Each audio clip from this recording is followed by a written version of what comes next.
Today's video is sponsored by BetterHelp.com, and I've been with them for a long time. BetterHelp is an online platform where we found that you can effectively communicate with your therapist.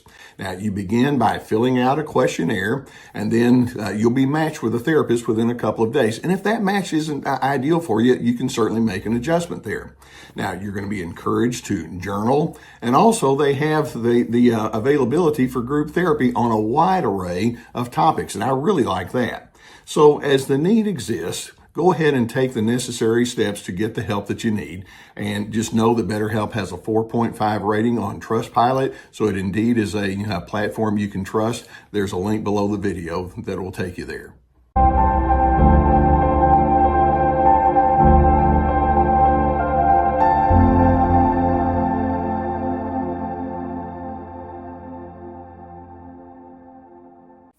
Hey Team Healthy, welcome to this episode in our series called Narcissism Is, as we explore some of the off-label aspects of narcissism that can help you know much more fully about what you're dealing with, more than just what the textbooks might tell you.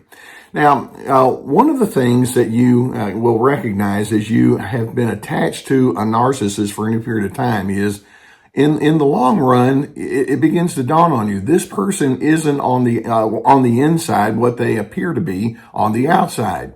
There's a phoniness that narcissists bring to the equation, and it's pervasive. Now, these individuals don't just have phoniness. I mean, yes, they do, but it's more than that. They're committed to it. They're devoted to a life of phoniness. To them, it's like, well, it works for me, and I'm going to play up on that as much as possible. And their phony elements tend not to be discovered until you're fairly deep into the relationship. Now, sometimes people ask, well, what's the biggest indicator that you would have, Dr. C, that tells us that a person is narcissistic? I mean, we can all have our elements of control or selfishness, or sometimes we're not as sensitive or empathetic as we want. But to me, the number one ingredient that says that we're dealing with a narcissistic individual is their willingness to exploit other individuals, their willingness to use and manipulate.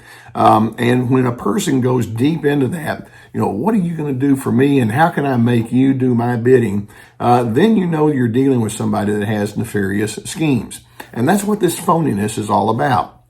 Narcissists, and especially covert narcissists, sometimes the overts can do this too, but narcissists can come across at first as very pleasant and friendly, and sometimes they can be quite helpful. They can seem interested in who you are, although later on you find out they're data gatherers. They can even come across as being your advocate, but as time begins passing, something inside of you starts feeling a little uneasy, and you think there's something off here. And then as you look back on your experiences with that person, you'll begin to see in retrospect that there are certain tendencies that they have that make you think, of course, now I see it, but in the moment you don't. For example, after you've been with that phony narcissist, you can look back and think, there have been times when I've caught them in lies or inconsistencies. I mean, they may say, I was here, but then later on you find out they were at a different place. And when you confront them about it, they've got a great excuse. They're skilled at doing something like that. In retrospect, you can look back and say, yeah, they were very willing to give helpful advice. But as I think about it, they didn't receive advice from anyone. They're always telling folks what to do, but they weren't learners. Or you can look back and think, I remember they would draw me in as a confidant and they would criticize other individuals, but it's not because they had a concern. It's because they're just critics. And by the way, you find out as time goes on, you're the next person on the list. You just don't know it in the moment. Or as you look back on your time with that phony narcissist, you can think, these people are skilled at embellishing their positives and minimizing their negatives. I mean, if they do say, yeah, I made a mistake, it's always somebody else's fault and it wouldn't have happened had they not been exposed to bad things. But then they'll talk in grandiose kind of ways about all the wonderful things about themselves. And yet you'll also notice in retrospect that they can be erratic in their emotions and in their behaviors, and they're consistently inconsistent. They can have times when they just sort of drop off and you think, what happened to them? And it may be that they've got something they don't want you to know about going on.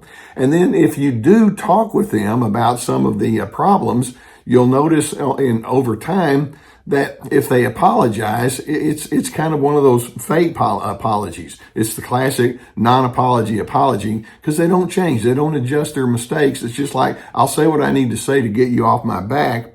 And it's very common as you look back on your relationship with that person that they may have actually idealized you for a while, but over time they begin to demonize you just as they do so many other people. It can be real disconcerting for you when it finally dawns on you. I'm in the presence of a player. I'm in the presence of someone who's not genuine. They're not authentic. They're not real. They're deceptive. They're willfully dishonest. Those are the words that describe phoniness. And you eventually begin to see, they're defined by starting off fast and then ending abruptly. And that's what's going on. So a question comes to our minds. What is it that is going on inside of that narcissist who's so devoted to their fake persona? We call it the false self. How do they get so entrenched in that? Now, let me take a quick aside. Every one of us has our moments where we think, I don't know if I really want to reveal my real self to some people, only because you don't know if that person is trustworthy enough, if there's a safeness. So I'm not suggesting that holding back is always a wrong thing. Sometimes you just need to use discernment. But with narcissists, it's way, way more than just that. So let's understand that. Going back to, what makes a narcissist so prone towards this phoniness and all, we can say first, they began realizing in their earlier years that authenticity comes with too high of a price. For example, if they make a mistake and they become angry, you know what? A lot of people become angry, and so we can sit down and we can talk about it. But the narcissist learned, oh no, if I make a mistake, I'm going to get blistered. It's not going to be fun. It's not going to be easy. It's going to ruin my reputation. I'm going to get, ostracized. And so therefore they, have a history of figuring out, I've got to, learn how to work around the possibility of being criticized. I don't want to be ostracized. I want to have acceptance, and I want to have a position where I get my way. They have a deep history of fearing invalidation. And as a result, it leads to them suppressing much of their true self and just keeping up a veneer. And I want you to ask, when you have a deep history of suppressing your emotion, what happens? And I have this illustration I like to use.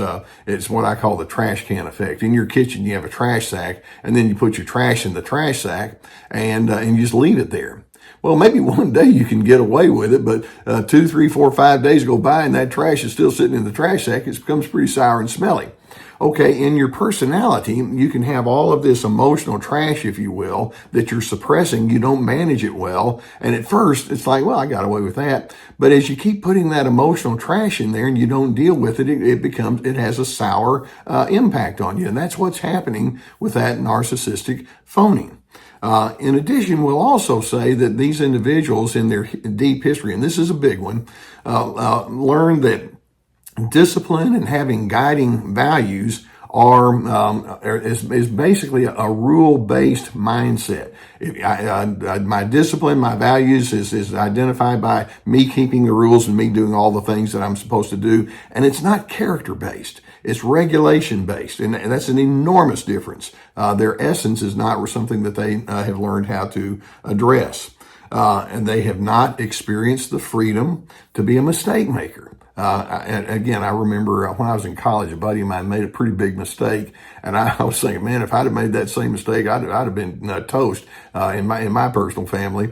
But as he was telling me about it, he said, I had to talk to my dad about it, and I thought, oh, man, I bet that was bad. He said, yeah, my dad just kind of walked me through, and he explained some stuff, and he shared how his dad handled it. And I thought, do people do that? And it was great. But the narcissists tend not to have that luxury of having someone that says, let's talk, let's figure this out. And as a result, they don't feel free to be their real self. It's like, no, I don't want to get in trouble. And then over time, they learn, okay, what I'll do is I'll give the appearance of decency, even though behind the scenes, I've got a whole lot of other things going on. So I'm hoping you can see that when you are dealing with this phony narcissist, you're dealing with a game player who's been honing those skills for a long time, probably decades, and you are unwittingly a player on their game board, if you will. So let's recognize that when you look back and you can see that I've been dealing with somebody who's deeply entrenched, they're devoted to their own phoniness. I've been involved in an ongoing experience of gaslighting. They want to keep you confused. They don't want you to trust your impressions. They want to create an impression that you're supposed to buy into. And all the while that you're wanting a trustworthy person, you're realizing this person is a very shady and cloudy kind of an individual, and it can feel very disillusioning. A narcissist phoniness, hear me on this one. A narcissist phoniness is a skill. And it's something that they have become very good at. And then when you say, well, that blows me away, it's because, hopefully you haven't really learned the skill as well as they do. So don't take it personally, because what they're going to, obviously you were on the stage with them, but they're going to go to the next person and do the same thing. You just happen to be that player on their stage. Your task, as much as possible, is to try to stay away from extremes in making attachments and having reactions to people as you move forward. For example, when someone comes along and tells you how wonderful you are, rather than being so enamored with it, it's like, well, that's nice, but I'm not gonna build my whole self-esteem around it. And that way, when they reject you or when they prove to be less than what you thought they'd be, then you're not going to be as blown away. Allow for your feelings when you're in that person's presence, but then take this experience as a lesson learned. Try to become aware of some of the red flags that are there, and then cut yourself some slack as you realize that you don't think like an exploiter. And that's a compliment. Now, I hope that videos like this can give you some good awareness of what you're dealing with. If you haven't already hit that subscribe button, please do so. I consider it an honor to be on the journey with you. Now, you know that I've been sponsored for years by the folks at BetterHelp.com. It's an online therapy resource, and there's a link below our video here that would take you directly to that. As you have a need to try to sift this out and kind of figure out who was that masked man that I was dealing with, it can be so helpful to have a professional that can do that. And so go beneath the link, the video, and then click on the link and get the help that would be necessary. Now, in addition, I also on my website, I have courses that I offer, and I've put a lot of work into those. I have a deep history of presenting seminars and writing books, etc. Each course has at least 25 teaching videos with handouts and guided questions. We have a course called Anger Games, another one called This Is Me, about having boundaries. We have another called Ready, Set, Connect, about the healthy way of connecting with people, which the narcissist isn't going to join you in. And then in addition, we also have This Is Me, about finding yourself despite the controllers. I also have a tab that shows webinars that have been presented, 90-minute PowerPoint presentations. We have hundreds of articles and some quizzes on there in my book, so lots of resources. I know that it can be disillusioning when you think that person that you might have thought was a decent individual turned out to be just nothing more than fool's gold. But again, let's keep in mind that that's part of their skill, if you will, as an exploiter. And I'm hoping you can see, I'm so sorry that person feels the need to live life that way, but I can't afford to join forces with that person. I'm hoping you can find your independence from that. And in doing so, that's how you're going to position yourself to be a person of peace. They're not going to be able to join you in that, but I truly do hope that you can have both steadiness and peace.